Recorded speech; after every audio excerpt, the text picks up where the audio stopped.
Ini hangu ndinoda kureurura kurombera Chihure. Ndinotengesa muviri kuna brothel muno muJoni from Cape Town, Jozi, Pretoria. Ndotenderera. Ndakaromba kumoza. Ndovengwa nemahure. Ndine mota yandakatenga kubva Japan. Ndoyandinouya nayo kubasa. Ndinogara mutownhouse kumusha. Ndine dzimba 2 nemakombi paroad. Mushonga wangu kana ndiri mubhawa unondiudza varume vane mari. Panopiwa vamwe 50 rand, ndinopiwa 300. Ndinogara room ndega pabhawa pese pandosvika. Nyaya iripo kana ndiri murumu mangu ndinorara negudo rinouya manheru. Ndachaisa roenda kuseni. Zvino ndasvuka kuzasi uku gudo harineti. Murume wese anenge arara neni anodzoka chete nekundipa extra money kana anayo.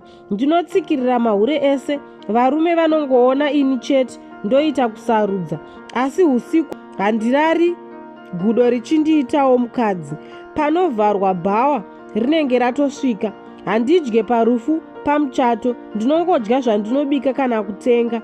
Mari yangu haidyiwi nehama. Ndinongodzitarisa dzichitambura.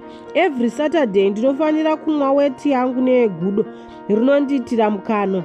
Ndakaita nhumbu ndoenda kwasekuru ndosununguka ikoko. Vanodzura muduri vosanganisa neusavi ndodya kuti ndigofarirwa nevarume vese. Ndakatoita 3 ndichingodya hangu, but iye zvino ndakuda mwana wandinochengeta nemari yangu, kwete kuvaita usavi. Ndakaudza n'anga yakati mwana anorarama, ndofanira kumuzvara negudo. Zvino akuuya ari 2. Riya repakutanga nenyowani anoita kundichinjanisa.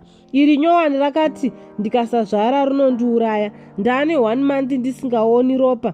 Zvino ndakutya. Nhumbu haisi yevarume vekubhawa, nekuti ava kubva pakauya gudo nyowani rinoita kuti varume vaone sevakarara neni, ivo vakarara vega pamubhedha kusvikira apedza. Ini hangu mwana wegudo aiwa. N'anga yakunditi ukanobvisa nhumbu iyi wega unofa.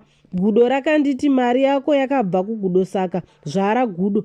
Apa maronda anyanya vedu vee. Usiku hwese nemakudo 2 ndiri kurwadziwa hama dzangu, ndibatsireiwo.